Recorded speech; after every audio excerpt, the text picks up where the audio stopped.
Hi everyone, in today's video we will see how to unlock your Cash App card without a phone, verify identity and restore access. Step 1. Open your web browser and go to Cash App website or sign in directly through the Cash App login page. Step 2. Click sign in, then enter your registered email address or phone number.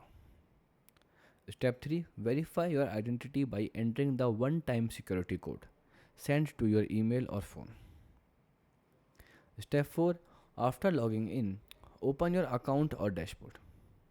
Now you can select your cash card if card management is available for your account. Then turn card lock off to unlock your Cash App card and restore the purchases. Now contact Cash App support. So if you cannot sign in on your any device, contact the Cash App support. Verify your identity with the requested information. Ask for help recovering your account access. After your account is recovered, you can unlock your Cash App card. So goodbye and thanks for watching.